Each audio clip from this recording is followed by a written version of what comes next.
Este es un podcast presentado por Bendito Nopal, producido por Expresión Inversa. Bienvenidos a un nuevo episodio de Un Mexicano en España. Hoy nos sumergimos en el fascinante universo del periodismo deportivo de la mano de uno de los más grandes periodistas, Rafa Valero.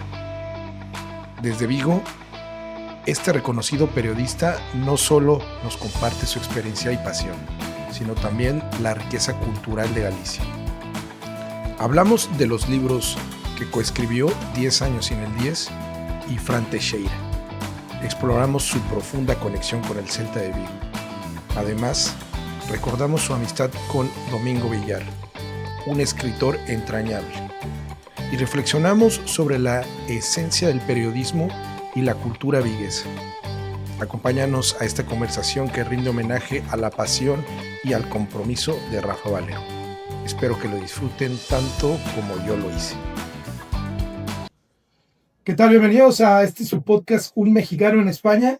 Y bueno, pues hoy estoy enormemente emocionado. Es un episodio muy especial para mí. Y tengo el honor de estar con Rafa Valero, que me encanta su trayectoria y todo su rodaje que ha tenido aquí. Un distinguido de todo el deportivismo y de la radio en Vigo y en Galicia. Y pues bienvenido a Bendito Nopal, Rafa. Pues un placer estar. Muchas gracias por la invitación y el placer es mío el que me hayas recibido aquí en esta tu casa. Sí, estoy muy contento, la verdad, Rafa, de tenerte aquí.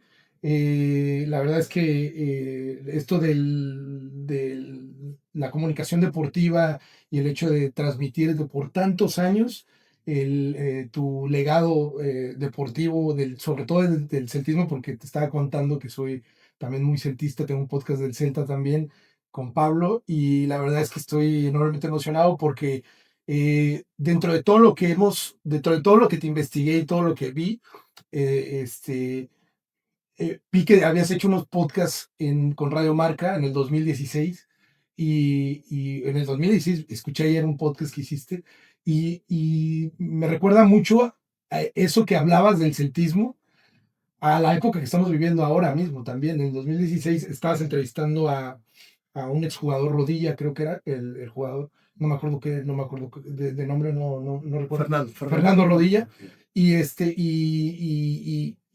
añoras todos estos, en ese momento añorabas mucho el fútbol del Celta o el fútbol de los ochentas. Comentaba un poco de eso, de cómo fue para ti el fútbol actual. Digo, ahorita es diferente porque eso fue en el 2016, pero el fútbol actual de lo que es el fútbol de antaño, ¿no? De los ochentas, de los noventas, que comentaste un poco. Yo creo que la gente de mi generación, ¿no?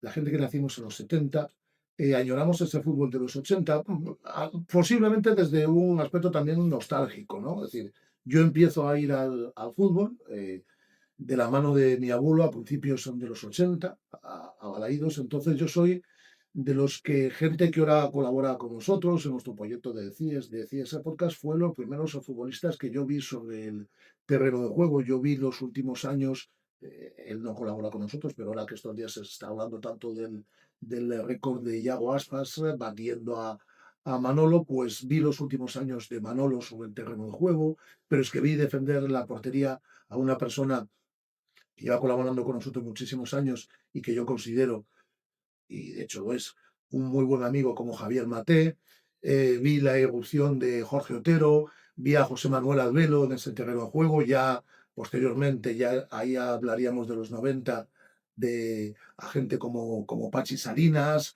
luego a Mostoboy, etcétera, etcétera, gente con la que personalmente tengo una relación de amistad. Pero ese fútbol de los 80 a mí me retrotrae también a mi infancia, a los primeros partidos, a la afición por un... Yo no, de muy niño, no era muy futbolero, de hecho a mí me gustaba más el baloncesto que el fútbol, pero yo creo que desde la primera vez que pisé el Estadio Balaídos hace 40 y muchos años, pues primero como aficionado y luego durante ya muchísimos años como profesional, pues no he faltado a ningún partido o a muy pocos partidos en la época del COVID, que no podíamos acceder a los estadios. y a lo mejor me he perdido 2, 3 partidos más aún del Celta. El resto, bien como aficionado, bien como profesional, he estado en todos. Entonces, hay, por un lado, ese fútbol de los 80 que no tiene nada que ver, nada con el fútbol actual, pero también los recuerdos de esa infancia, de esas primeras veces, de ese aficionarte a un deporte, de ese aficionarte a un equipo. Bueno, pues por eso siento cierta nostalgia del fútbol de los 80. Y se vivía diferente, ¿no? O sea, era Era totalmente distinto. o sea, la afición era como, yo ahora precisamente yo lo hablaba siempre con los celtistas, sobre todo con Pablo, que hago el podcast semana con semana, y, y era otra vivencia. Digo, yo, por ejemplo, de hace 10 años que vivo aquí en Vigo, de hace 9 años que empecé a ir al estadio, y ahora yo ya marca una diferencia, o sea, ya es una diferencia, sobre todo mucho más, la gente es mucho más, se identifica mucho más con el club, le gusta más el club, y eso hace, no sé, en esos tiempos, lo hablamos también con Jorge Otero, que también tuvimos la posibilidad, con Pachi Salinas también, de hablarlo, y yo creo que ellos me transmitían a mí como un nuevo celtista el hecho de ver otra cara del Celta, ¿no? El grado de conexión que existe entre la grada de Balaídos a día de hoy con el equipo, un equipo muy canterano además, eso no existía en los 80, era una afición muchísimo más beligerante, en la que si perdías era cuando no había asientos, no había butacas en los estadios, era grada de cemento, Sí. corridas y más, y entonces no había asientos, no había butacas, entonces la gente alquilaba o ¿cómo ahora no me sale la palabra? Su almohadilla, que iba a decir Ah, sí, sí, sí. su almohadilla, y cuando finalizaba el partido, si el Celta no ganaba o si había jugado mal, la gente tiraba la almohadilla al campo, unas pitadas espectaculares, unos gritos hacia los entrenadores, un grado de exigencia con los canteranos. Ahora es a los que más se cuida, antes era a los que más se criticaba y no se les perdonaba una. Es decir, un canterano eh, no tenía un pase para la afición, es decir, era permanentemente sometida al juicio de la grada de la forma más rigurosa, y era una afición mucho más exigente, como digo, que apoyaba bastante menos. No tiene nada que ver con lo actual. La llegada de Claudio Giraldes para mí supone un antes y un después, pero ya en el Celta de los 90, Eurocelta también era muy ganador, ¿no? Tenía ya un cierto respaldo de la grada, o un importante respaldo de la grada. Pero en los 80 no había lugar al error en el campo, no te perdonaban una, y repito, es decir, cuando acababa el partido, si habías perdido, habías empatado o directamente no te había gustado cómo había jugado tu equipo, la gente lanzaba las almohadillas al campo, pitadas sonoras a los equipos cuando se retiraban, abucheos. No tiene nada que ver con el grado de conexión que existe en la actualidad. Sí, me recuerda mucho porque o sea, bueno, ya México seguimos mucho la Liga Española desde toda la vida, desde, bueno, recuerdas a grandes futbolistas, bueno, los grandes futbolistas que hemos tenido aquí, y me recuerda mucho, yo cuando era pequeño, cuando yo iba al estadio de mi equipo en Morelia, en México, igual pasaba lo mismo, era también, había grados de cemento igual aventados, entonces toda esta influencia se venía desde acá para meterla también en México, ¿no? Y esta parte también es pues muy reconocida, ¿no? Por eso yo cuando llego yo aquí al estadio y veo toda la infraestructura que hay también en México, hay mucha infraestructura y veo muy similar, no a nivel futbolístico, pero a nivel de infraestructura veo muy similar toda esta parte de lo que es el Celta o lo que es el fútbol español con el fútbol mexicano.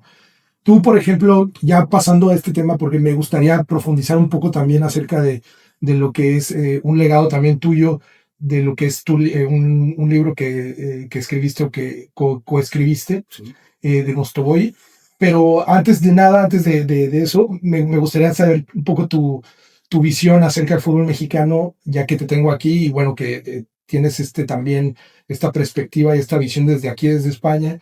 hacia el fútbol mexicano, qué es lo que está pasando, ¿no? Porque no me quiero dejar de perder de lo del Celta, no quiero dejar de hablar de lo del Celta, pero sí quiero hacer un paréntesis dentro de lo que es esto para ver tu criterio y tu visión acerca del fútbol mexicano. Yo creo que siempre han estado unidos el fútbol español y el fútbol mexicano. Tú tienes una mayor percepción, ¿no? Porque tú naciste en México, llevas viviendo 10 años en Vigo, conoces obviamente eh, el fútbol en ambos países. Para empezar, uno de los grandes jugadores mexicanos es uno de los grandes jugadores en la historia de la liga, como es Hugo Sánchez, ¿no? Es decir, que ya nos tenemos que retrotraer a la época de los 80 o principios de los 90 para que uno de los jugadores más importantes en la historia del fútbol mexicano haya sido uno de los futbolistas más importantes en la historia de la Liga Española.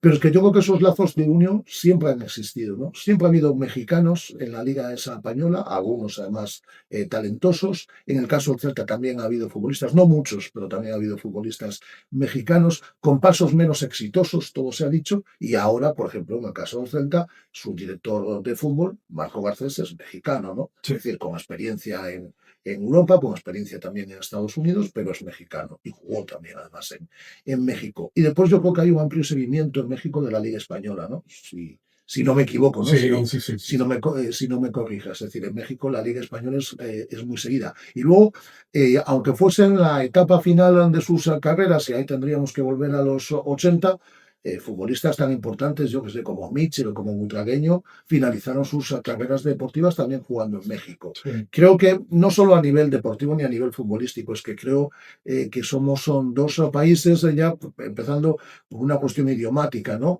Es decir, que estamos muy unidos, que estamos aquí en Vigo. Vivís cantidad de mexicanos que os habéis afincado en la ciudad y que lleváis mucho tiempo. Pero es que en México también vive mucho gallego. Sí.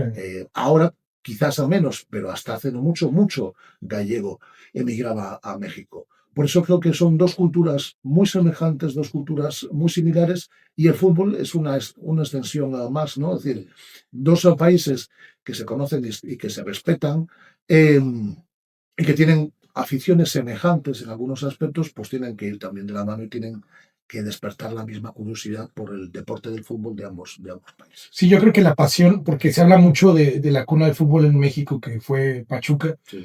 y que llegaron los ingleses, pero yo creo que la pasión siempre nos la dieron los españoles. O sea, la gente que iba para allá precisamente, sobre todo en la época de la Guerra Civil, que emigró mucha gente de Galicia, de Asturias, de Cataluña, y que de ahí se empezó a enfocar muchísimo más a equipos pues equipos que transmitieron toda la esencia del fútbol español, ¿no? Y yo he hablado siempre con la gente, digo, los periodistas también en México, deportivos también han hecho que esto se haga, lo han externado y han hecho que esto se vuelva también como una realidad de un fútbol tan, pues tan bonito, ¿no? O sea, y tan ejemplar, ¿no? Hoy en día, pues sabes que todos los futbolistas españoles que han llegado a México, digo a México, y que han fortalecido la liga y que se está viendo más la liga, ¿no? Entonces, eso también hace un poco más alegre, un poco más pues vista, ¿no? En todas partes. Sin embargo, sí que ahora con el Mundial y todo esto se espera muchísimo más de lo que es el fútbol mexicano y de lo que se ha hecho el fútbol mexicano. Yo no sé también cómo enfoques esta perspectiva de en un futuro estar a un nivel, porque yo me acuerdo de la selección española que no pasaba de cuartos de final Nunca. y México no pasa de octavos de final. Entonces, no sé cómo veas tú también la perspectiva esta de ver el fútbol mexicano, porque también hay que decirlo, no tenemos el mismo nivel de futbolistas México y España, pero tenemos esas mismas ganas y esa misma afición que te hace un poco incrementar estas posibilidades, ¿no? Ha tenido selecciones muy buenas México, es decir, que se han quedado, pues eso, en octavos de final, pero selecciones competitivas. Creo que quizás lo que necesita México es un mayor grado de exportación, a lo mejor de determinados futbolistas que ya tienen el fútbol europeo a unos cuantos futbolistas que compitan en grandes ligas, en ligas top, en las superligas top, y que ya los tiene actualmente, pero quizás un porcentaje superior. Y después una mayor, me da la impresión desde la distancia aquí, puedes corregirme y darme tu impresión, que además va a ser la certera porque tú lo conoces perfectamente y yo hablo desde muchísima distancia. Pero me da la impresión de que, al igual que sí sucedió en Estados Unidos, a la Liga Mexicana le falta subir ese peldaño para llegar a la superprofesionalización. Es decir, la Liga Mexicana, la Liga estadounidense sí que ha hecho una apuesta. Posiblemente no han llegado jugadores, ¿no? En estos últimos años. Es cierto que algunos también en el ocaso de su carrera y otros no tanto, ¿no? Y yo creo que ese es el punto que le falta quizás a la Liga Mexicana, es decir, el dar un paso más para la superprofesionalización y a lo mejor una mayor presencia de algunos futbolistas en equipos punteros de la liga, de ligas europeas, de las más importantes, para que eso obviamente redunde en la selección, ¿no?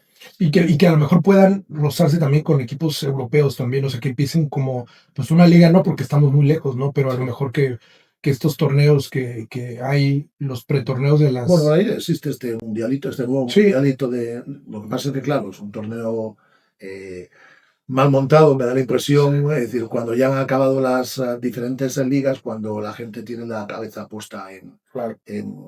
más en las vacaciones que en competir, y es un torneo que por lo menos en la edición de este verano me parece que tenía algunas fisuras, ¿no? Pero bueno, es un primer paso, ¿no? Sí, Para competir, no solo con el fútbol europeo, ¿no? Sino con el fútbol sudamericano en general y con el fútbol emergente también en otros continentes. claro. Pasando al tema otra vez de que no me quiero dejar de perder esta parte de Mostovoy, porque sé que eres amigo de él y que pues la verdad es que tus ojos vieron el gran fútbol que tiene este tipo, y la verdad es que yo no tuve el lujo de verlo, pero la verdad es que todo lo que he visto por las redes sociales y por YouTube me parece, si no el mejor jugador, porque es una controversia también dentro del celtismo, de quién es el mejor jugador de la historia del Celta. Pero me gustaría saber un poco de este libro que coescribiste, 10 años sin el 10, que me encantaría, seguramente lo voy a tener porque lo quiero. Está agotadísimo. Pero bueno, contigo que esté a la mano de ti, porque lo tengo que leer y te digo, o sea, no me lo puedo perder esto. Yo he tratado de conseguirlo, pero sí que pues ya teniéndote aquí, por lo menos, aunque sea por estos libros digitales, pero espero poderlo tener. Veremos lo que podemos hacer entonces. Mira, te contesto algo que no me ha preguntado y es Sí. en torno a quién era a quién puede ser el mejor futbolista de la historia Ujú. celta. Ya te contesto. Para mí es Iago Aspas. Ok. Porque el primero que ya ha cerrado ese debate es Alexander Mostovoy, que es muy particular y que él siempre decía que era el mejor jugador y él ya se ha rendido a la evidencia y ha dicho que es Iago Aspas. Eh, por calidad futbolística, Iago tiene toda la del mundo, pero Mostovoy yo creo que tenía más calidad aún. Lo que pasa es que hay una trayectoria de muchísimos años, de muchísimos partidos, que obviamente inclina la balanza a favor de Iago.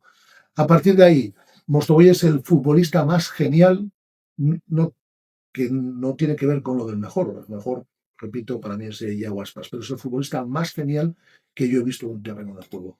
En un metro cuadrado, en una baldosa, era capaz de generar una ocasión de gol o de hacer magia con un balón de fútbol.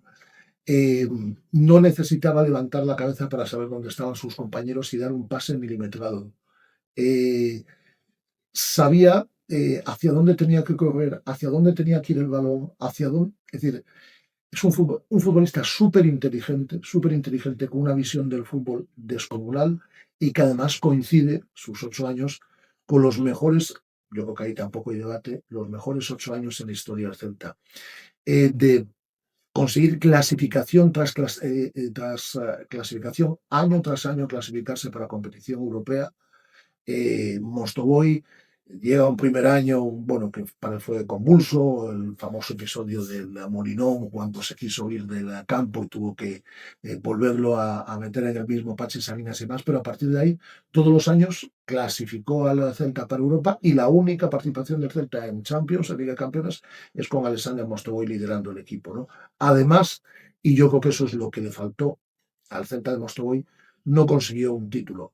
Estuvo cerca de llegar a algunas semifinales, aunque no llegó, de Copa de la UEFA, que podía haber ganado esa competición por nivel, y llegó a pelear por la Liga hasta el final, en alguna ocasión por la Liga de Fútbol, que ahora sería algo impensable con los derechos televisivos que se reportema y demás. Ahora sería impensable que el Celta pelease por la Liga, pero el Celta de Mostovoy llegó a pelear por la Liga y estuvo cerquísima el 30 de junio del año 2001 en el Estadio de la Cartuja en Sevilla, en la que era hasta el momento la última final de Copa que el Celta ha disputado, la tercera y última, de conseguir el primer título para el Celta. Lo tenía todo a favor. El Zaragoza se había salvado en la última jornada, que era el rival. El Celta se había clasificado para Europa. Era infinitamente superior el Celta. Se pone por delante en el marcador con un gol de Mostrobuy. Y ese partido, al final, lo acaba perdiendo por 3 goles a 1. Y es la ocasión en la que el Celta ha tenido más cerca un título. No en lo numérico, porque en lo numérico la vez que estuvo más cerca es en la final del año 94, cuando pierden la tanda de penaltis con el penalti que falla Alejo, ¿no? O los que no detiene Santiago Cañizares. Pero la vez por nivel de plantilla, por ponerse por delante de un marcador, por ser infinitamente superior a la rival, no en esa final, pero sí durante una temporada, y que al Celta se le escapó ese título, fue en la final del 30 de junio del año 2001. Y ese Celta lo lideraba Mostovoy, que repito, es el futbolista más genial que yo he visto en un terreno de juego. Pero si algún día hay que hacer o se hace, es que se hace de hecho, una historia de los grandes jugadores de la Liga Española en un lugar muy importante, es decir, con las grandes estrellas de Real Madrid, de Barcelona, de Atlético, va a estar Alessandro Mostovoy. ¿Crees que también haya un tema también, por ejemplo, de años que jugó Mostovoy 8 años jugó. a comparación de Iago, por ejemplo, Claro. y también de la identidad también del hecho de que sea de aquí Iago y que Mostovoy también, ¿crees que esa diferencia también se mueva también en el hecho de escoger a un jugador? Sí, a mí me parece clave, ¿eh? Esto que Sí, acabas de decir me parece clave. Es decir, Mostovoy estuvo 8 años en el Celta sí, y es de San Petersburgo. Y Aguas Pases de Moaña lleva 18 temporadas en el primer equipo. Hay 20 años desde su debut prácticamente en el primer equipo, aunque hay esos 2 años que juega en el Liverpool y en Sevilla, pero 18 temporadas en las que ha participado en algún momento, aunque sea un partido, con el primer equipo del Celta, y llegó al Celta hace 30 años. Y es canterano sí. y lleva desde niño. Entonces, eso es un hecho clave, además de que Iago tiene todo el talento del mundo. Es decir, es un jugador de una calidad descomunal, estará en la historia también, al igual que Mostovoy, de los grandes jugadores, de la liga. Es el máximo goleador del Celta. Mostovoy era un grandísimo jugador, hacía muchos goles cada año, pero no era un goleador como Iago Aspas, obviamente. Nunca peleó por un Pichichi que ha ganado Iago ya en diferentes ocasiones. Es decir, era un futbolista que daba muchos goles y metía goles, pero no tenía el nivel de realizador de Iago. Pero es que, claro, con Iago juegan todas estas historias a su favor. Es decir, yo creo que es lo que le canta. Y a raíz de lo del libro, que al final te hablaremos hoy, pero no del libro, es un año en el que disponía de un poco más de tiempo y con mi compañero Víctor López decidimos escribir la biografía de Alexander Mostovoy. Todo fueron facilidades por parte de él. Es un libro que lo autoeditamos, que se agotó en 2 meses, que él quedó muy contento con el trabajo. Creo que retrata esa época, la cuenta él.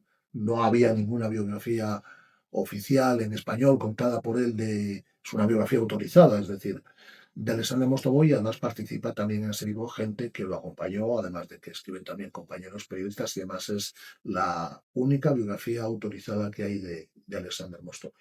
Y desde el principio fuimos de la mano del futbolista, claro. Hay tantas escenas de Mostovoy, de la gente de Vigo en ese momento, en el que se cuentan tantas cosas buenas de él, no solamente a nivel futbolístico, sino como persona. En ese libro expresas esa parte donde como persona también, cómo fue como persona y cómo fue como futbolista, obviamente, pero como persona también lo expresas un poco o nada más a nivel futbolístico. Nos centramos fundamentalmente en lo futbolístico, pero contamos su historia también, ¿no? La historia de aquel futbolista que pudo ser jugador de hockey sobre hielo, porque era un grandísimo jugador de hockey sobre hielo. Él al final se decide por el deporte del fútbol. los kilómetros que tenía que hacer para ir a entrenar cada día, es decir, contamos también su historia familiar, de dónde viene, pero nos centramos fundamentalmente en lo futbolístico, menos en lo personal.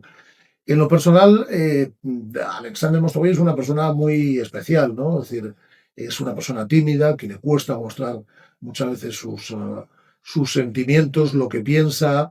Era una persona muy visceral en el campo, pero para mí ha sido un amigo siempre. Es decir, lo fue desde sus primeros años como futbolista. Él vive en Moscú, hace mucho tiempo que no viene a España, pero seguimos manteniendo contacto. Y decir que prácticamente diario, es decir, porque hablamos en muchas ocasiones, pero Mostovoy es de los que le gusta mandar muchas fotos a través de WhatsApp, Sí, sí, sí. muchas fotos relacionadas con su pasado futbolístico, con vídeos futbolísticos, y manda prácticamente todos los días. Entonces tenemos un contacto permanente, ¿no? Pero en el libro nos centramos más en el Mostovoy futbolista, aunque sí aparecen retazos, obviamente, de su vida personal. ¿Este libro fue el primero que coescribiste o escribiste? No es el primero, es el primero. En ese año en el que disponía de un poquito más de tiempo y quedamos muy contentos del trabajo. Luego hay un segundo y último libro que yo coescribo, que es un libro. Yo, después de de coescribir el libro de Alexander Mostovoy, dije, bueno, ya coescribí un libro.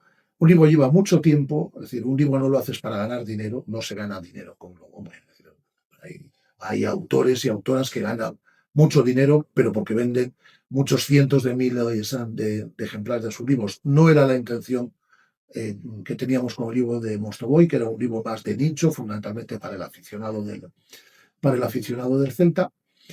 Y yo dije, bueno, pues ya pues escribí este libro, no voy a escribir o a escribir ninguno más, entre otras cosas porque mis otros trabajos me absorben prácticamente todo mi tiempo. Entonces, ni tengo tiempo y me atrevería a decir, y lo digo, pues, ni tengo ganas. Pero hay un encargo que me llega al corazón hace aproximadamente año y medio, 2 años, a cargo de la familia de Fran Teixeira, que era un amigo mío y que se murió de cáncer, y que me hace su hijo, Adrián, que es muy buen amigo mío, y que él quiere escribir la biografía, quiere que coescribamos la biografía de su padre, ¿no?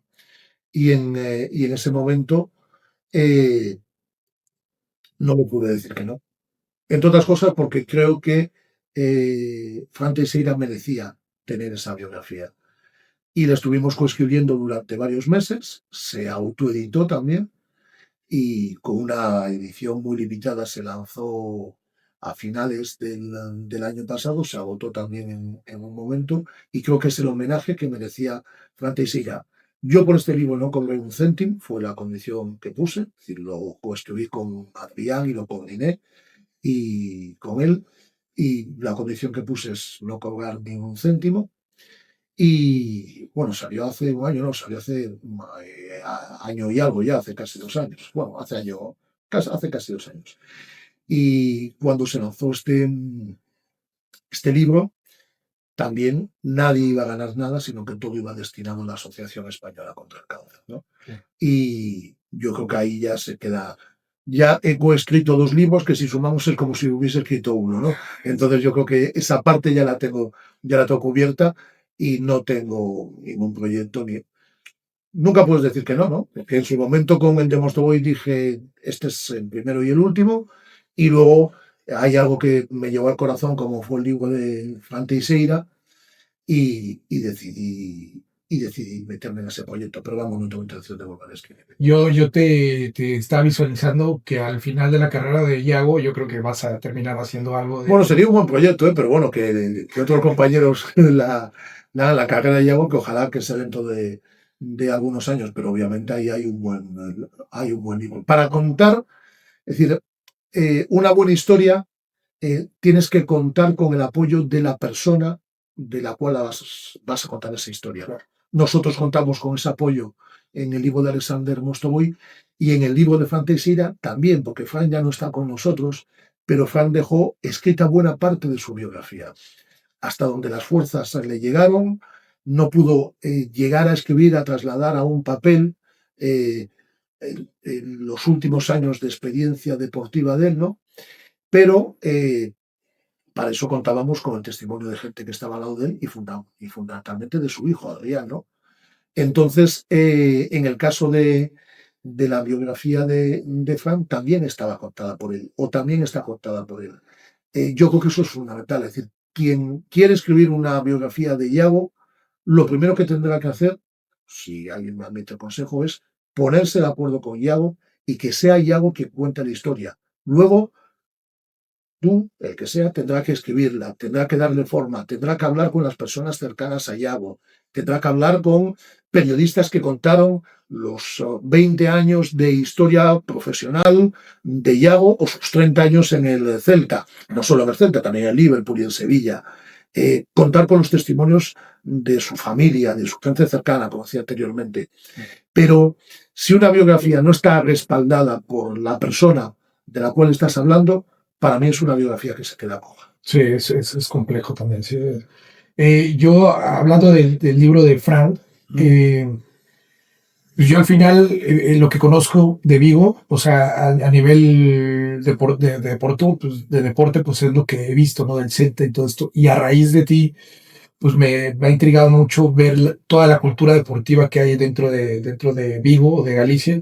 Y me enriquece. Yo este libro también se me antoja muchísimo porque empecé a ver toda la biografía de Fran. Y la verdad es que estos títulos que ganó con el Sporting de Lisboa y todo esto, pues, o sea, cómo pasas fronteras también, ¿no? O sea, cómo otra persona de un lugar puede también reinar en otros lugares, ¿no?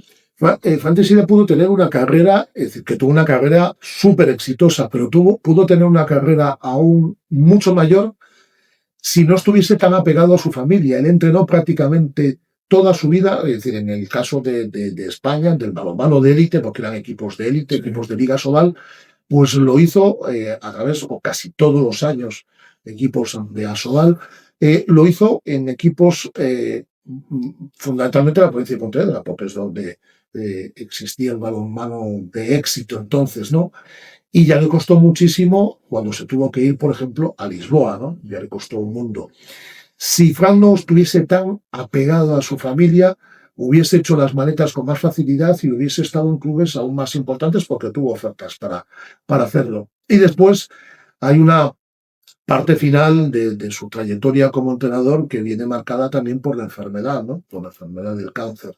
Pero Fran Teixeira fue un entrenador excepcional, un entrenador mayúsculo. Yo creo que hay un antes y un después en el balonmano gallego de la irrupción en él como persona estadista, como, bueno, pues es la primera persona que comienza a utilizar los vídeos de los partidos, los visionados de vídeos de partidos en un deporte como el balonmano. Fue un innovador absoluto y es una persona que por eso, pero además porque era un ser excepcional, merecía una biografía. Porque tampoco se puede escribir biografía de todo el mundo. Claro, claro. Hay que escribir biografías de personas ejemplares o de personas que la merecen. Sí, sí, el tema de libros, yo ahorita empecé a hacer documentales, como te estaba comentando, mini documentales, estoy acercándome más a este ámbito y yo creo que va muy relacionado también con lo que comentas, ¿no? De admirar a la persona, de ver qué es a quién le quieres hacer un documental respecto a los personajes, ¿no? Porque también puede hacer temáticas de muchas cosas como el que acabo de hacer del mezcal y todo esto, pero sí se me asoma mucho a lo que es escribir un libro, porque dentro de los documentales que trato ya una narrativa. Claro. Y esa narrativa, yo creo que hay una parte esencial donde como un libro, a un libro se puede hacer la misma comunicación para que el lector o la persona que está viendo visualmente vea, ¿no?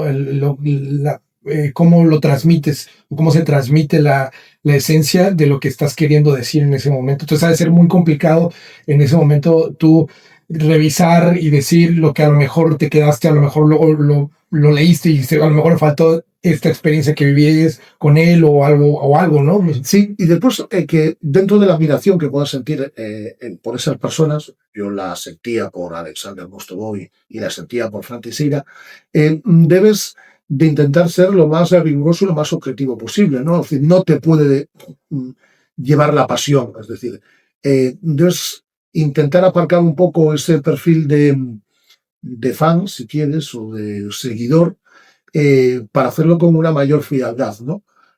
Porque así va a estar o vas a conseguir una biografía más equilibrada y va a ser un retrato mejor de la persona de la cual estás hablando, ¿no?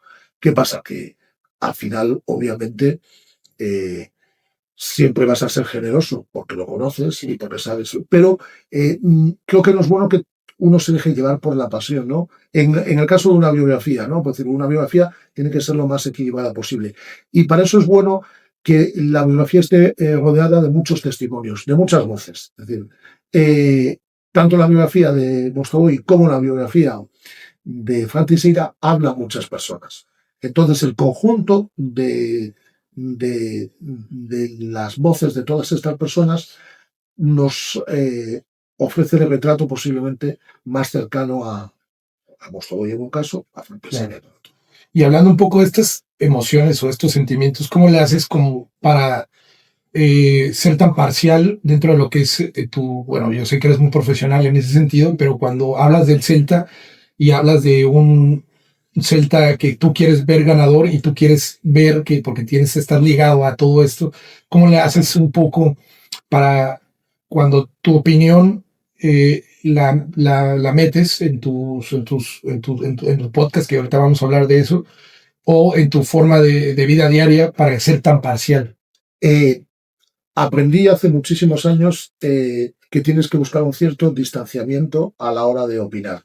Es decir, yo, pues obviamente soy aficionado al Celta, pero cuando me pongo delante de un micrófono, cuando me pongo delante de un ordenador, yo soy periodista. Esto a lo largo de mi carrera me ha traído más de un problema, ¿eh? Es decir, Sí. porque la gente no ha sabido entender que el que está escribiendo no es un seguidor del Celta con la bufanda puesta, sino que con mis errores y con mis aciertos, la persona que se pone delante del ordenador y se pone delante de los micrófonos, el periodista.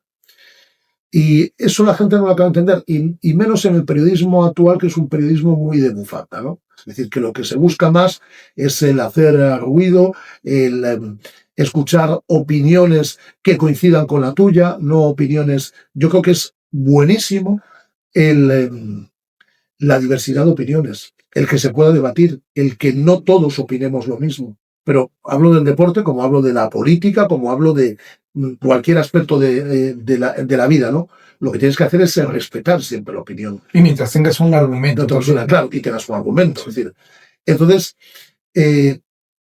eso lo aprendí hace muchos años. Y repito, a lo largo de mi carrera me ha traído más de un problema. Sí. Por eso, es decir, en cuanto a opinión, yo he abandonado ya hace muchos años una red social como es X, ¿no? Es decir, lo único que hago en esa red social es volcar mis trabajos por si a alguien le interesa, que posiblemente al 99% no le interese lo más mínimo. Pero lo que hago es volcar a mis trabajos en Ciensa Podcast, en el diario Marca o en Radio Nacional, que son los medios en los que trabajo. Pero ya no opino de nada. Es decir, ahí ya no opino de nada.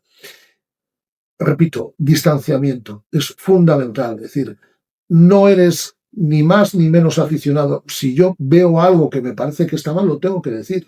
Lo tengo que decir. Yo no soy un aficionado. Yo soy un periodista y no vale la misma, a mi entender, y sé que esto es una opinión que no gusta nada, pero no vale lo mismo la opinión de un aficionado radicalizado y que se deja llevar por la pasión que la de un periodista que con sus errores que cometemos, y muchos, y yo el primero, tiene sus fuentes, tiene su criterio y tiene la frialdad a la hora de enjuiciar. Es decir, no todas las opiniones valen lo mismo. Claro. Precisamente hoy en día se ha creado mucha, a raíz de todo el centismo, se ha creado mucho, y no solamente del centismo, sino que los temas digitales se han movido mucho en todos los equipos, ¿no? Desde las ligas hasta más random, hasta las ligas más potentes, o los equipos que menos tenían podcast, ¿no? O gente que escribía y que tenía un poco de criterio a nivel futbolístico, ¿no? A mí me cuesta un poco porque yo desde que estoy aquí, me he enamorado de un equipo que es el Celta, ¿no? Entonces, me cuesta un poco controlar mis emociones a la hora de opinar. Y al final yo creo que eso es lo que hablas, ¿no? La validez de una persona que es altamente profesional y que te dice, oye, pues sabes qué, mira, se jugó mal y aunque se haya jugado mal, pues tú le ves un poco ves medio lleno el vaso en vez de verlo medio vacío, ¿no? Y esas cosas, ¿cómo las controlas tú? Porque a mí me cuesta mucho controlar ese tipo de cosas, ¿no? O sea, Mira, en el caso, que luego comentaste que íbamos a hablar de CIES podcast, todas las personas que opinan en CIES o el 99% son ex futbolistas del Celta con trayectoria, gente que sabe lo que es jugar a fútbol, Matén, José Manuel Albelo, Jorge Otero, Pachi Salinas, es decir, gente que ha jugado al fútbol, o compañeros periodistas, fundamentalmente.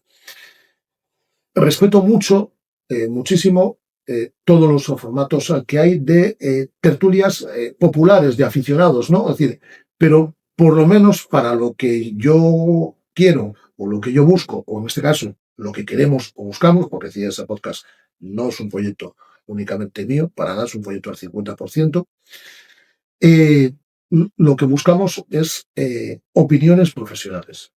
Es decir, luego la gente estará más o menos de acuerdo. Yo sé que las opiniones populares, las opiniones de grada, están muy bien vistas, ¿no? Es decir, que tiene muchos seguidores.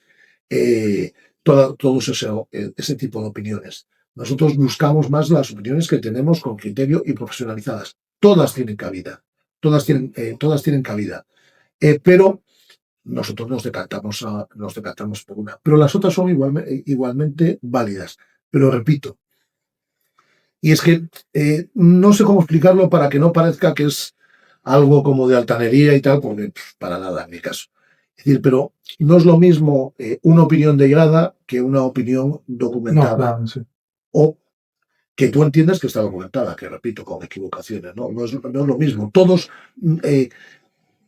Yo he sido aficionado antes que periodista. Es decir, yo cuando era niño, cuando era adolescente, iba al estadio y yo veía el fútbol de una manera, ahora lo veo de otra, ¿no? Es decir, porque tiene que existir ese distanciamiento.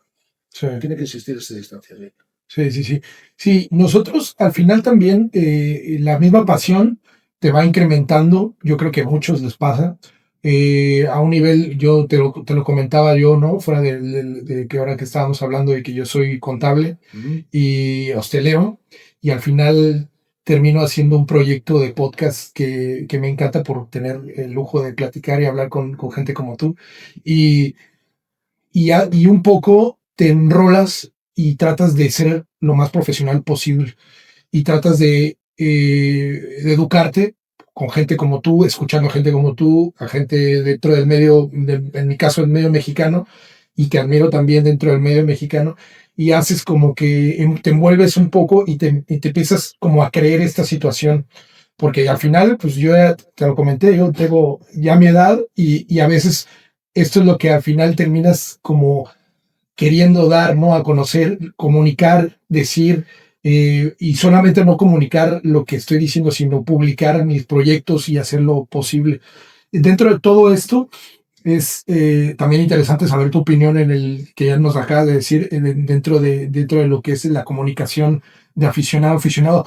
Tú, a veces a la gente que ya está en un nivel un poco más óptimo o alto en este tema de criterios de mundo deportivo y mundo cultural, eh, ¿tú acostumbras también a escuchar o a ver también este tipo de podcasts o este tipo de cosas también que son como de aficionado también de tribuna o de lo que, por ejemplo, hacemos nosotros o algo así? ¿O te vas ya a los estándares más altos? O... He visto trabajos tuyos, te lo decía antes, y además que me han gustado mucho, por ejemplo, con nuestro amigo Mauro Picatoste, y he visto otros, pero lo que son, soy una persona súper honesta, es decir, lo que son tertulias de aficionados, no las sigo, Sí, no las sé. Pero vamos a ver, no las sigo porque yo no tengo tiempo para ponerme claro, claro. a escuchar y a ver, es decir, y no las sigo. Es decir, no voy a mentir. Es decir, tertulias hay un montón de ellas y sé que hay un montón de ellas que están que está muy bien por lo que dicen, pero no soy seguidor. Sí, y ha crecido mucho esta parte, ¿no? O sea, nosotros creamos el podcast hace casi 4 años y había nada más, estaban los chicos de Tenías que haber tirado y luego iniciamos nosotros. Claro, hubo antes varias, ¿no? O sea, pero se han ido acabando y luego iniciamos nosotros y lo hicimos de puro hobby y nos hemos ido un poquito más involucrando en lo que es a nivel profesional, digo, porque involucrando al nivel deportivo, pues estamos totalmente involucrados, ¿no? Pero a nivel profesional nos hemos preparado mucho más, hemos tratado de ver las cosas mucho más, con más criterio, como lo comentabas. Pero bueno, Rafa, yo ya pasando un poco ya a algo un poco más que me gusta mucho más tu podcast. Si es podcast, quería hablar, que ya hablaste un poquito del podcast, de que también eres cofundador del podcast.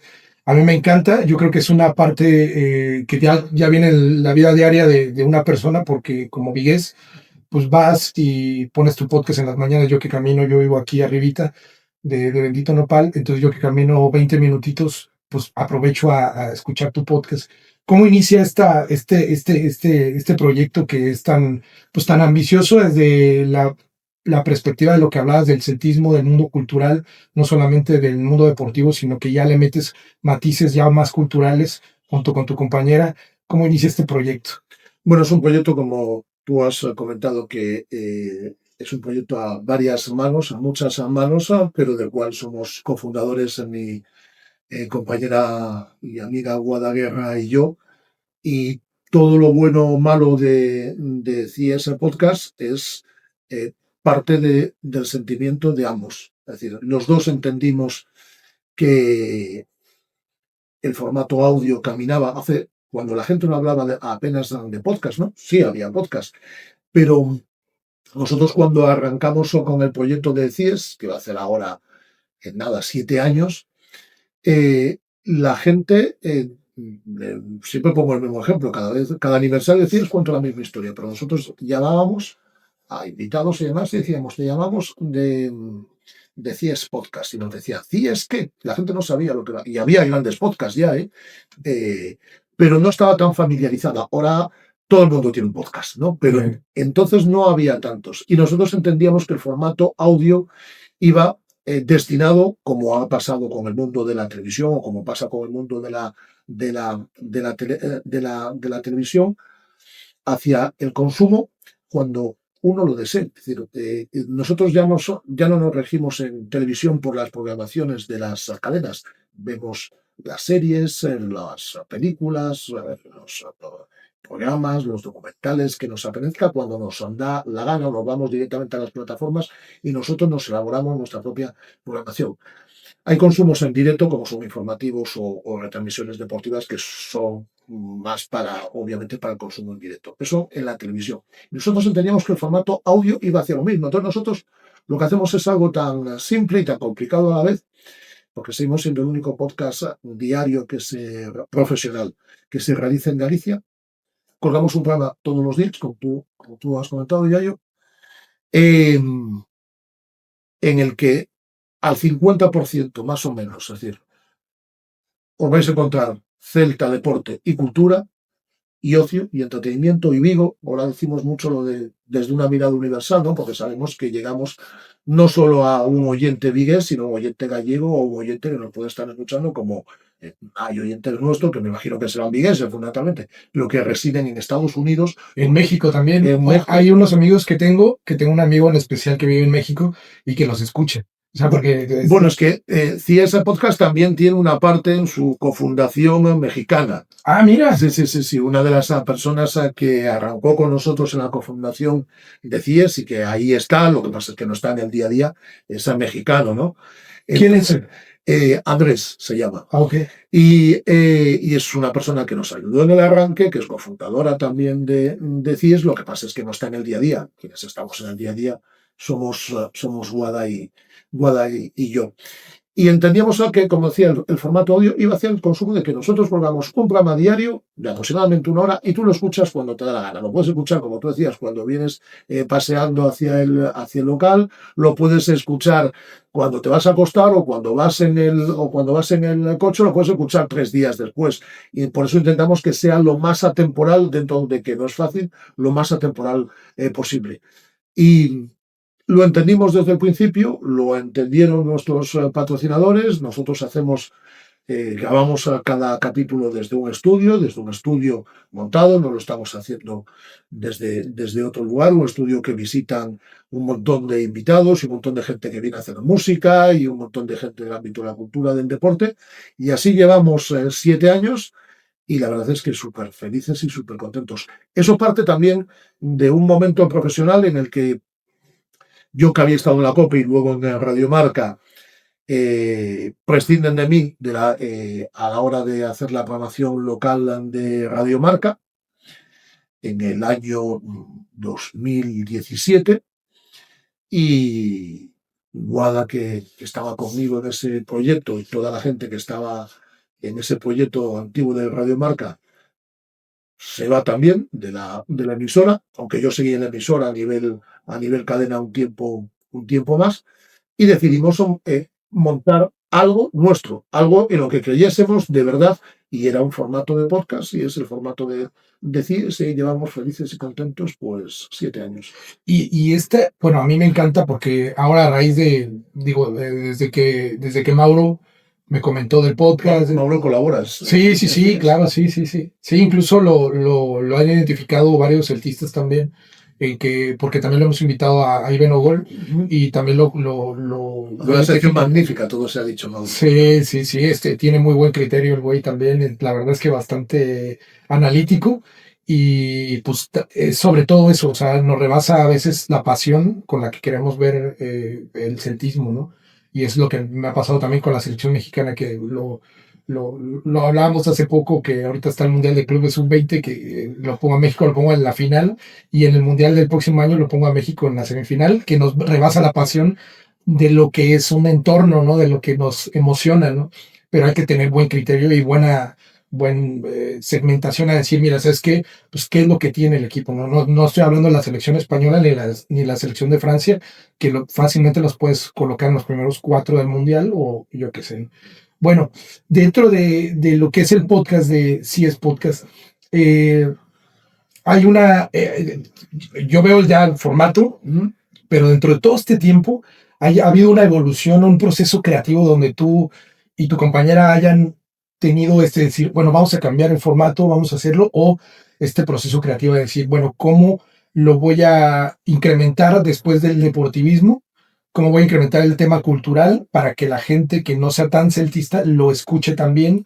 ¿Y cómo es esta parte de creatividad? Fíjate, nosotros tardamos aproximadamente un año en idear y en construir lo que era este proyecto, ¿no? Es decir, entonces cuando lo lanzamos teníamos muy claro hacia dónde queríamos ir, pero sí es cierto que desde el comienzo, desde el arranque, hemos cambiado muchas cosas, obviamente. Es decir, nosotros cuando nacemos teníamos muy claro que teníamos que equilibrar entre Celta, deporte, cultura, ocio, divulgación, entretenimiento. Tenía que estar todo muy bien aderezado. Al principio nos decía la gente, hay que hacerlo más de nicho, o hay que hacerlo más profesionalizado. Es decir, solo un podcast del Celta, o solo un podcast de deporte, o solo un podcast de información local, o solo un podcast de cultura. Y nosotros al final, Guada y yo, dijimos, es que nosotros lo que queremos hacer es llevar un capítulo, grabar un programa, como si fuese un magazine, porque al final no deja de ser un magazine diario, hablando de lo que nos gusta, haciendo el programa que a nosotros nos gustaría escuchar. Entonces, a mí como oyente, que soy muy oyente de radio y soy muy oyente de podcast fundamentalmente culturales, escucho podcasts fundamentalmente relacionados con el ámbito de la cultura. Dijimos, es que a nosotros nos gustaría escuchar un podcast en el que se hablase del Celta, en el que se hablase de deportes, que se hablase de libros, que se hablase de música, que se hablase de historia, que se hablase de música y se escuchase música, que se hablase de historia, que también hubiese unas píldoras de información local, en el que hubiese entrevistas sin tener tú lo sabes perfectamente. Nosotros estamos manteniendo una charla que sería imposible de mantener en un programa de radio convencional, porque llegarían las señales horarias de las 12 del mediodía o de las 11 del mediodía y tendríamos que cortar la entrevista, ¿no? El podcast lo que tiene es que podemos hablar sin limitación de tiempo. Bueno, pues eso es lo que nosotros queríamos hacer. Y es lo que seguimos haciendo, esencialmente lo que seguimos haciendo. Es cierto que a lo largo del tiempo se han incorporado colaboradores, otros han tenido menos presencia, no por nuestra parte, sino porque han tenido que ir haciendo otras cosas y demás. Entonces hemos ido cambiando algunas cosas. Lo que sí hemos cambiado es la duración. Nosotros ingenuamente comenzamos ese podcast con una duración diaria de 2 horas, una barbaridad. Me estás pidiendo 2 horas de tu tiempo, multiplícala por 5 días, de lunes a viernes es cuando se lanzan capítulos de CIES Podcast, le estás pidiendo 10 horas a la semana a los oyentes. Es una locura. Sí. Y nosotros, alguien que es... Que yo lo hubiera escuchado las 2 horas, o sea, porque hay una parte en la que la actualidad también del formato, o sea, te rinde, a pesar de que hay cosas culturales y cosas de historia, Sí. pues no es actualidad, pero es actualidad de tu criterio o de los criterios de las personas que están hablando en ese momento. Sí, lo que pasa es que ya no solo en cuanto a oyentes, sino en cuanto a vida nuestra, es decir, Sí. hacer un podcast diario de 2 horas, es decir, de 2 personas, es decir, que tenemos muchas manos que nos ayudan, que tenemos medio centenar de colaboradores que yo creo de verdad que no lo tiene ningún medio. Es decir, el contar con la gente que contamos por amistad, es decir, es un regalo que nos ha dado la vida, el poder hacer un podcast con la gente que lo hacemos, es un regalo que a Guada y a mí nos ha dado la vida. Pero el hecho de hacer un capítulo, grabar un capítulo diario, colgar un programa diario de 2 horas era una barbaridad. Y una persona muy querida por nosotros, que no está entre nosotros y que tiene una estatua aquí al ladito de tu local, que es Domingo Villar, muy celtista y un escritor grandioso y que nos dejó muy joven hace no mucho tiempo y que además de ser colaborador nuestro, fue ideólogo en algunos aspectos de lo que era ese podcast, nos advirtió ya desde el segundo o tercer día que 2 horas era una locura. Algo que nosotros ya habíamos percibido que era una locura hacer un podcast diario de 2 horas. Y eso rápidamente lo corregimos, pero no lo corregimos del todo bien, porque nos fuimos a una duración de 1 hora y media. Y el tiempo nos dijo que 1 hora y media también seguía siendo mucho tiempo de programa. Y ahora hace ya muchos años que nos mantenemos en una duración media de 1 hora y que creemos que es el formato ideal. No le estamos pidiendo mucho tiempo a la gente, mucho de su tiempo a la gente que nos escucha. Es un formato en el que nos sentimos, tanto Guada como yo, más cómodos y en el que nos da lugar también para que nuestra vida la monopolice al 150%. Decía ese podcast que ya nos ocupa bastantes horas a la semana. Es que lo que hablas, ¿no? Ahorita todo el mundo tiene un podcast y la verdad es que al final terminas queriendo escuchar tantas cosas que dejas a unos a medias, otros no terminas de entender el formato, lo que quieren. Pero hay podcast y podcast, es decir, yo estoy aquí en tu local y tienes tus cámaras, tienes tu ordenador. He visto la edición de tus vídeos que me parece magnífica. Muchas gracias. Y hay un trabajo detrás, es decir, pero lo que no puede es valer todo. Hay gente que publica podcast y lo que está grabando es prácticamente con la grabadora del Sí. teléfono móvil, es decir, un audio de 15 minutos, lo cuelga y dice, y esto es un podcast. Y a lo mejor hasta tiene un montón de oyentes, porque dice 7 barbaridades y si dice 7 barbaridades Sí. ya sumas oyentes. Pero no, es decir, tiene que haber un mínimo de calidad, un mínimo de rigor. Yo no por nada, pero cuando voy a los sitios, a mí no me gusta mucho que me entrevisten. Lo dije en una entrevista reciente que me hicieron la gente de Cuarto de Ratones y tal, es decir, que solo voy a sitios que entiendo que cuidan el trabajo.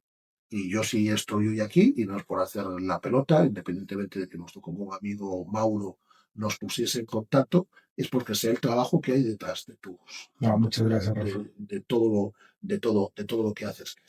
Entonces, todos son podcasts, todos son video podcasts. No, para mí no. Es decir, una persona que coge el teléfono móvil que yo tengo aquí, que te graba durante 10, 15 minutos, lo cuelga y dice, yo tengo un podcast. No.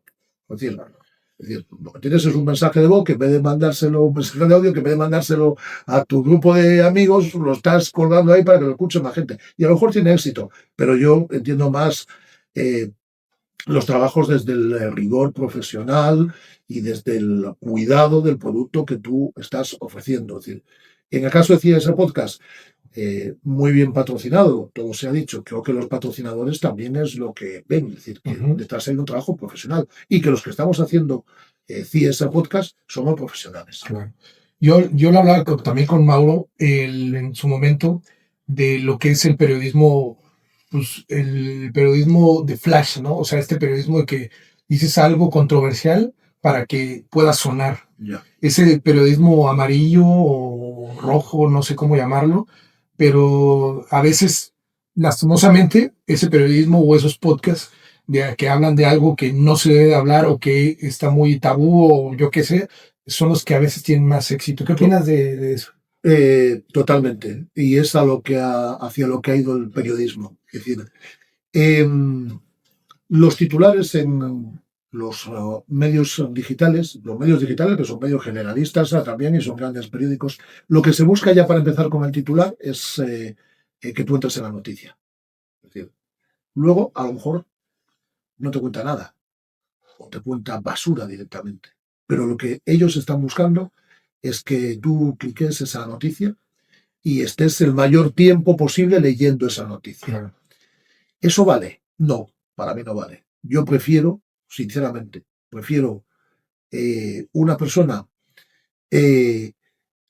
con criterio que vaya a leer, en el caso de un periódico digital, que vaya a leer un buen producto y sacrificar 50 lectores que lo que van es a buscar sangre y si no la encuentran se van al momento, que el tener, en el caso de estos digitales, que presumen de cifras que no valen para nada. Claro.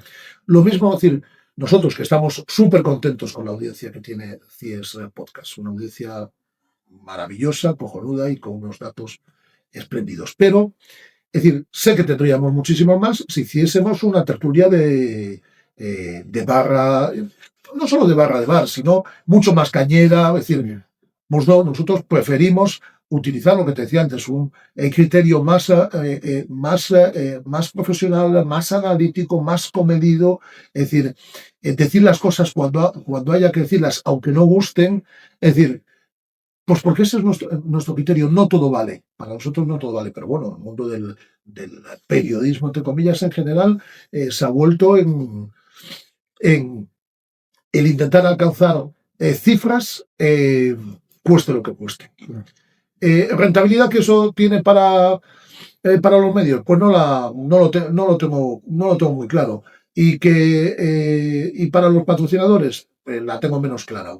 No, pero a mí me parece, o sea, la proyección que le dan los dos, que es algo muy chingón en el sentido de que tú tienes tu dosis de celtismo, tu dosis de cultura y tu dosis de escuchar tu información diaria, ¿no? Es como una pastillita que te tomas que te haces adicto a esta parte, ¿no? Y eso es complicado de generar dentro de los podcasts. Yo lo vivo día a día con el podcast.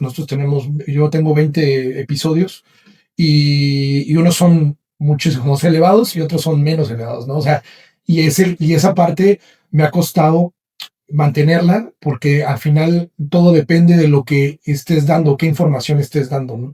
Y eso parte pues también es muy compleja y ustedes lo tienen muy equilibrado en ese sentido, tienen ese formato que hace que la gente lo escuche, ¿no? O sea, sí, nosotros es que al final lo que hacemos es colgar un magazine, es decir, un magazine en el que tiene que haber todo. El Celta abre siempre y la gente dirá, ¿por qué el Celta abre siempre?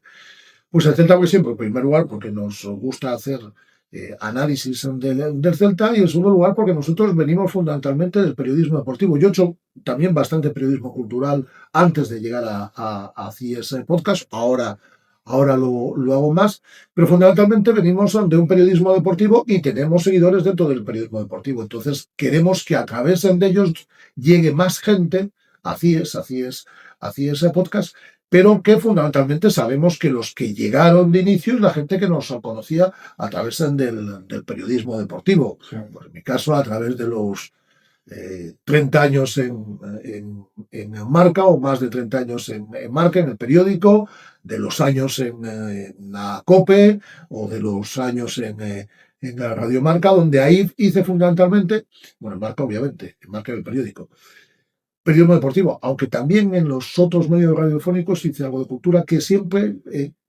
me llamó mucho la atención y de hecho, si tuviese que volver a empezar en este oficio, me hubiese desde el principio gustado haberlo hecho como lo estoy haciendo ahora. Bueno, no es tanto independiente, pero independiente también, ¿no? Que eso es también un lujo, ¿no? El poder ser independiente, pero hacerlo al 50%, poder hacer periodismo deportivo y periodismo cultural, porque las dos parcelas me interesan lo mismo. ¿Cómo te fue en Radio Marca? Entonces tienes una buena historia ahí, tienes esta parte bueno, ahí hubo de todo. Es decir, es una historia que alguna vez le he contado, pero no mucho. Es decir, yo estuve en Radio Marca, tuve 8 años y medio, 3 de ellos en su programación local, con unos datos fantásticos. Aquello se acabó porque decidió una persona que se acabase. Es su decisión. Yo no voy a hablar nada, no estuve de acuerdo en su momento. No voy a decir nada más al respecto, que nuestro trabajo durante 3 años ahí queda, nuestros datos ahí quedan, nuestros datos de oyentes y de facturación ahí quedan durante 3 años y está, y se tomó una decisión y perfecto, es decir, nada que decir. Y ajeno a esos 3 años en la programación local, estuve 5 años y medio en su programación en cadena. Tengo una relación fantástica con buena parte, no, con la totalidad de los profesionales de Radio Marca en Madrid, que son amigos en Madrid y en otras ciudades de España, que son además amigos míos y con los que hablo con regularidad. Y nada, pues les deseo lo mejor. Es decir, ahí estuve 8 años y medio, al igual que estuve 22 años en la COPE, feliz hasta el último día. Pero mi vida ahora es CS Podcast, es el proyecto. Bueno, ahora estoy haciendo radio generalista en Radio Nacional, los partidos del Celta con Carlos Jiménez en Balaídos, y Radio Nacional. Yo estoy súper feliz porque es que yo soy muy oyente o era muy oyente ya antes de llegar a Radio Nacional de su programación, fundamentalmente de su programación cultural. Y entonces estoy feliz de estar colaborando con Radio Nacional. Y en mi proyecto vital, es decir, es CS Podcast, es el sitio en el que yo soy feliz, en el que después de tantos años estoy haciendo lo que verdaderamente quiero. Claro, te encontraste muy bien en ese proyecto, ¿no? Al final también yo creo que también estos proyectos independientes son lo que más éxito tienen siempre al final, porque te expresas, no tienes límites tampoco. Bueno, no sé si alguna vez tuviste algún límite para expresarte, No. pero tú puedes hacer lo que tú quieras, pues es tu proyecto, ¿no? Es que es lo mismo que te pasa a ti, es decir, sí. Es que es nuestro proyecto, lo ves nacer, lo cuidas desde el principio. Yo no llego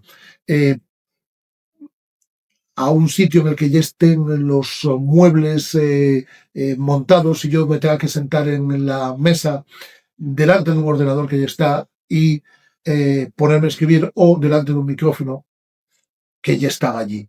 Es decir, nosotros desde el primer día es nuestro proyecto, lo hemos ideado, lo hemos creado, le hemos dado forma, hemos peleado desde el primer día por él, y estamos haciendo además lo que nos gusta, ¿no? Sí. Entonces, esto a mi edad me parece un lujo, y hacerlo además con la gente que lo hacemos, que es gente a la que admiro, a la que quiero, profesional, gente respetable. Entonces para mí es un regalo a estas alturas, y después de haber estado por tantos sitios y de haber trabajado con tanta gente, para mí es un regalo de la vida el poder estar haciendo. Y poder estar en contacto con colegas tuyos, o sea, seguir en contacto con colegas tuyos, y luego de futbolistas, o sea, amigos que te ha dado la vida del periodismo. Sí, es que llegó el momento en el que toda esa gente que durante el trayecto, durante el camino, te fue acompañando, puedes incluir en algún proyecto tuyo, ¿no? Sí. Entonces te puedes rodear de 15 compañeros periodistas que son además amigos tuyos y que entiendes que tienen criterio, pero te puedes rodear de premios nacionales de literatura que están en CIES, de exfutbolistas del Celta que son amigos tuyos, de músicos, de gente del ámbito de la divulgación.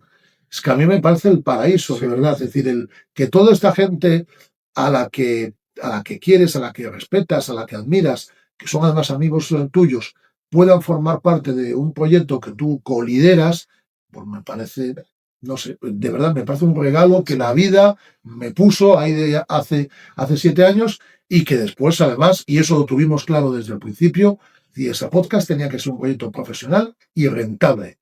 Y para eso tenía que haber una apuesta de patrocinadores. Y desde el primer momento, los patrocinadores, que no son tontos y que saben dónde invierten su dinero, Claro. se dieron cuenta que era un proyecto rentable, ¿no? Entonces, nosotros hacemos, decía ese podcast, porque es nuestro proyecto vital, pero ese podcast es también nuestra empresa. Es decir, es la empresa que hemos creado y en la que nosotros ocupamos buena parte de nuestras horas semanales de trabajo, independientemente de que luego tengamos otras colaboraciones y otras cosas. Pero ese podcast es nuestra empresa de la cual somos cofundadores. Yo siempre hablo de estos proyectos tan emocionales como hijos Claro. de uno, ¿no? O sea, como hijos virtuales, hijos que tienes y que tienes que cuidar, así como mencionas, ¿no? Tú llegas a otro proyecto, a cualquier proyecto profesional y te puedes sentir parte de la familia. Yo, de hecho, en los sitios en los que trabajo me siento parte de esa gran familia, ¿no? Claro. Pero esta es mi familia, esta es nuestra familia. Sí. Estos son nuestros hijos, nuestros padres, es decir, esta es nuestra familia, de verdad. Sí, se vuelve parte de uno. Hablando un poco de la cultura pues, gallega y viguesa, sé que fuiste muy amigo, hablaste de Domingo. Sí. Yo también, parte de lo que hice mi trabajo, también mis deberes, de indagar un poco de él. Ya había escuchado hablar de él, de lo importante que fue en Galicia y en España como escritor.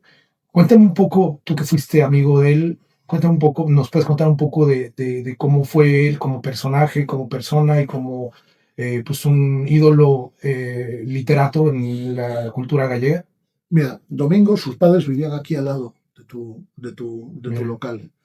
Y él, cuando se muere, estaba aquí al lado, en la casa de su madre, que había venido a verla porque estaba muy enferma. Su madre murió recientemente también de cáncer. Entonces estamos al lado, y ahí al ladito está su estatua. Nosotros estamos, el local está aquí al ladito de la plaza de Compostela, que es donde de niño jugaba Domingo Villar, porque él vivía aquí.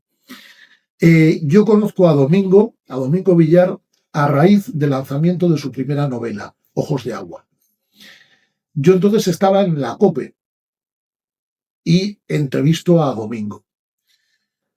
Y entrevisto a Domingo después de haber leído ya hacía unos meses esa novela de Ojos de Agua, ¿no?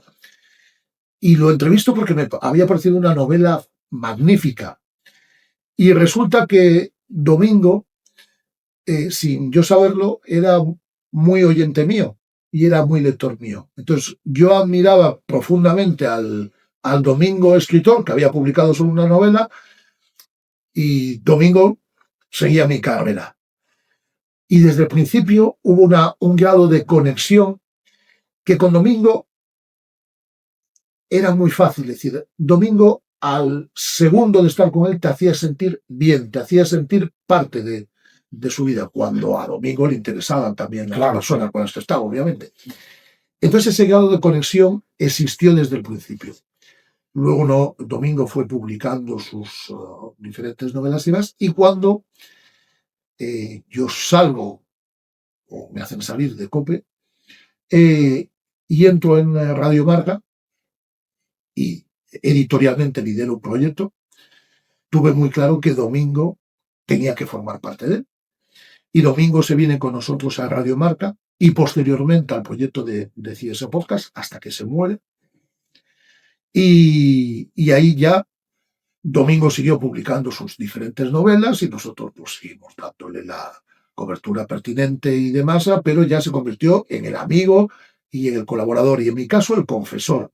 Es decir, porque Domingo Yo le he contado 100.000 cosas de mi vida, de mis proyectos, siempre me ha escuchado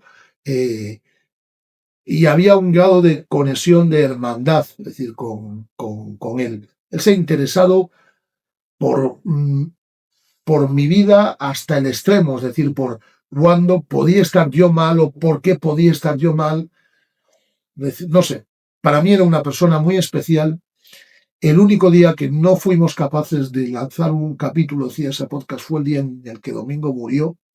Es decir, hemos hecho capítulos siempre y ese día no fuimos capaces los dos de hacer ese programa. Yo también falté, hacía ese podcast cuando murió mi padre, pero sí, ese podcast continuó porque esos días el programa los hizo Guada, ella sola. Pero el único día que hacía ese podcast no cuelga capítulo, es el día que muere Domingo Villar. Un ser maravilloso, un ser magnífico, ideólogo de muchas de las cosas que hemos hecho en el CS Podcast, colaborador nuestro, un profundísimo conocedor del fútbol, del Celta, de la cantera del Celta, conocía al suplente, al que jugaba menos minutos en el Alevín B, es decir, lo conocía. Es decir, un enamorado de la cantera estaría ahora disfrutando mucho de este Celta de Claudio Girantes, repleto de canteranos. ¿Y cómo me encanta eso que dices, porque la versión intelectual de una persona tan, pues, tan culta dentro de lo que dentro de lo que es la cultura gallega, ¿cómo es para ti estar al lado de él? Hay algo que cuando estás al lado de este tipo de gente se te pega, o sea, hay la parte cultural, la parte intelectual de esta gente, ¿hay algo de ti que adquieres algo de ellos? Yo lo hago En especial con Domingo. Lo que hacía especialmente con Domingo es escuchar mucho. Sí. Pero es que él también te escuchaba a ti, ¿no? Es decir, bueno, porque tú también tienes esta apertura de... Es que con Domingo existía un grado de conexión con las personas que a él le importaba y que a él le interesaban. Es decir, te hacía sentir parte de su universo muy, muy rápidamente, ¿no? Claro. Se nos fue muy pronto. Yo lo echo muchísimo de menos a Domingo Villar. Porque era una persona que estaba siempre ahí para lo que necesitases y porque después era un magnífico conversador. Yo echo mucho de menos las conversaciones con Domingo Villar. Y además de todo eso, era un escritor sublime. Es decir, que de vez en cuando pienso, es decir, las novelas, las historias, los cuentos, los guiones, a lo mejor, que nos hemos perdido de Domingo Villar por ese tan joven y de forma tan fulminante. Sí.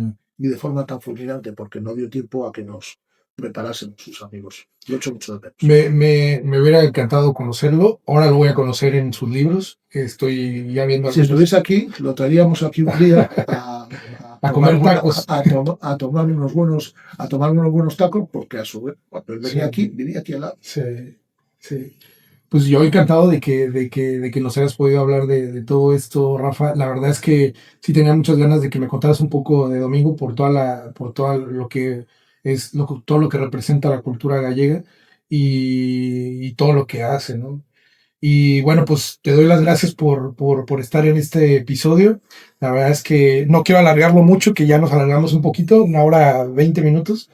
Y yo espero tenerte pronto otra vez de vuelta aquí para seguir hablando de muchísimos más temas, de tener una relación también intelectual contigo, que eso es lo que quiero a veces adquirir de la gente que invito y sobre todo gente como tú que me pueda adquirir. Por eso te preguntaba yo cómo es adquirir esa intelectualidad o esta cultura, la parte de las facetas culturales de las personas, ¿no? Porque a veces es escuchar, a veces también es que te escuchen y que te digan su criterio de lo que estás haciendo, de lo que los proyectos independientemente de lo que hayas o lo que se haga. Y también quedas totalmente invitado también para cuando quieras venir a comer a Bendito Nopal, que eso también eso es fundamental dentro de tu criterio, también que me digas también qué opinas de nuestra cocina, ¿no? También. Pues a todo que sí, yo te agradezco la invitación, ha sido un rato muy agradable de conversación, se me ha pasado el tiempo volando, Sí. Te lo digo de verdad. Muchas gracias por recibirme en tu casa, por este rato de conversación y cuando quieras, aquí volveré. Sí, muchas gracias, Rafa. Muchas gracias a todos. Dejamos ahí las redes sociales de Rafa en la descripción del episodio. Y pues otra vez te agradezco muchísimo. Muchas gracias a Mauro también por el contacto también. Por ser la persona que nos puso en contacto. Sí, un gran tipo el cabrón, ¿eh? Me gusta mucho lo que hace también de periodismo y me gusta mucho su forma de ver las muy cosas. Buena persona. Nos rodeamos de buenas personas. Sí. Muchas gracias, Rafa. Pues listo, Rafa, muchas gracias. ¿Qué tal te pareció? Perfecto. Me he sentido muy cómodo. Muchas gracias. Yo quería